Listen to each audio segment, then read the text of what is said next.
आपने बड़े सारे प्रदर्शन देखे होंगे, प्रदर्शनों की खबरें भी देखी होंगी, लेकिन ऐसा प्रदर्शन आपने नहीं देखा होगा।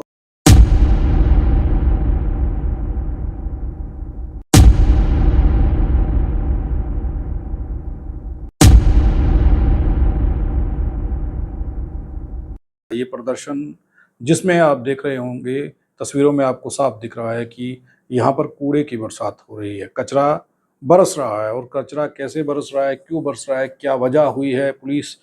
विभाग के लोगों पर कचरा क्यों फेंका जा रहा है और पुलिस विभाग के लोग जो सामने से लोग कचरा फेंक रहे हैं, उनके ऊपर कचरा वापस क्यों फेंक रहे हैं, आखिर ये वजह क्या है और ये कहाँ पर हुआ, क्यों हुआ, ऐसे जान लेते हैं। ये प्रदर्शन हुआ है हरियाणा के हांसी में। हांसी में सफाई कर्मचारी पिछले कुछ दिनों से प्रोटेस्ट कर रहे थे, मांग कर रहे थे कि उनकी कुल मिलाकर के 15 मांगे थी, जिनमें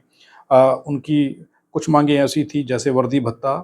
जो मंथली उन्हें वर्दी भत्ता चाहिए था, दुर्घटना बीमा को लेकर के उनकी कुछ डिमांड्स थी, हेल्थ बेनिफिट्स को लेकर के उनकी डिमांड थी, प्रमोशन को लेके उनकी डिमांड थी और रेगुलाइजेशन को लेकर के वो मांग कर रहे थे। ऐसी कुल मिलाकर के 15 मांगे थी उनकी, जिसको लेकर के वो लंबे समय से मांग कर रहे थे, उनकी सुनवाई नहीं हो रही थी, जिसके बाद वो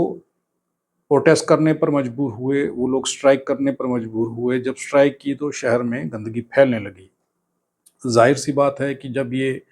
सफाई कर्मचारी काम नहीं करेंगे तो गंदगी तो फैलेगी ही और गंदगी फैलना शुरू हुई, जिसके बाद इनके प्रदर्शन को रोकने के लिए पुलिस प्रशासन ने इनके कई साथियों को डिटेन करने का प्रयास किया और किया भी उन्हें डिटेन। उसी बीच में पुलिस प्रशासन और इनमें नोक-झोंक शुरू हुई और वहाँ पर कचरे की बरसात शुरू हो गई। पुलिस प्रशासन पर कचरा और पुलिस प्रशासन की ओर से इन लोगों पर कचरा फेंका जा रहा था, तस्वीरों में साफ-साफ देखा जा सकता है। ये प्रदर्शन चला और शहर जो है वो कचरे के ढेरों में तब्दील होने लगा, जिसके बाद वहाँ के एडीसी जो हैं हांसी,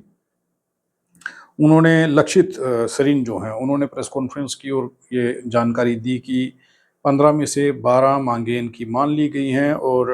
अ, बाकी जो मांगें हैं उन पर चर्चा चल रही है, हो सकता है उन्हें भी मान लिया जाए। इतनी देर से जो हमारे सफाई कर्मचारियों द्वारा स्ट्राइक करी गई है, उनकी कई सारी मुख्य डिमांडों को गवर्नमेंट ने प्रशासनिक स्वीकृति के तौर पर दे दी है, जिसके अंदर मुख्य ये है कि इनको वर्दी भत्ता जो है 440 रुपये प्रति माह मिलेगा। एलटीसी की जो इनकी डिमांड है उसको भी सरकार ने मान लिया है। उसके अलावा जो इनकी दुर्घटना बीमा है उसको जो है 25 लाख से 50 लाख रुपये कर दिया है। उसके बाद इनको जो है पीएम चिरायु योजना, जिसके अंदर गवर्नमेंट जो है अपनी हेल्थ बेनिफिट्स प्रोवाइड करती है, उसको भी पार्ट बनाने का काम दिया गया है। और इसके अलावा इनकी जो प्रमोशन है सफाई कर्मचारियों से ग्रुप सी की पद मिलती है, जिसकी पहले कोई प्रोविजन नहीं थी, उसको भी इसके अंदर इंक्लूड करा गया। इसके अलावा इनकी जो सबसे मुख्य डिमांड थी कि इनको किसी तरह से रेगुलराइजेशन करें, उसके ऊपर सरकार की जो है सोच जारी है और उस पर लीगल एडवाइस की जा रही है, क्योंकि उससे अंदर काफ़ी सारे पहलू जुड़े हुए हैं और माननीय सुप्रीम कोर्ट की, माननीय हाई कोर्ट की बहुत सारी डायरेक्शन है जिसको ध्यान में रखा जाएगा। तो उस पर अभी सरकार ने कोई निर्धारित डिसीजन नहीं है और उसकी फाइल जो है चल रही है। बट इसके अलावा सफाई कर्मचारी द्वारा 15 में से जो 12 मुख्य डिमांड्स हैं उनको सरकार ने एक या दूसरे प्रारूप में मीट करा है और इससे जो सफाई कर्मचारियों का आगे काम करना है, चाहे उससे दुर्घटना में उनकी सहायता होना है या फिर उनको प्रति माह जो है 440 रुपये वर्दी के लिए मिलना है, उनके जो अवकाश हैं उसको जो है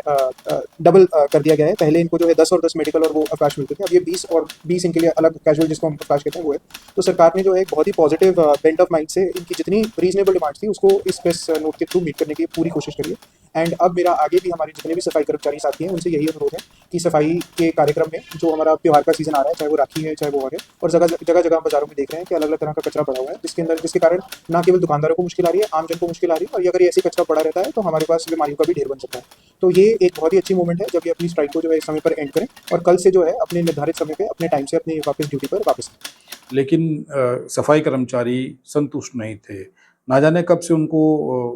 किस तरीके का लॉलीपॉप दिया गया था, जिस वजह से उन लोगों को सड़कों पर आना पड़ा। वो चाहते हैं कि 15 की 15 मांगें मानी जाएँ और प्रदर्शन जो है उसे तब रोका जाएगा, स्ट्राइक तब ख़त्म की जाएगी। अन्यथा स्ट्राइक ऐसे ही चलती रहेगी और ये स्ट्राइक जो है अ,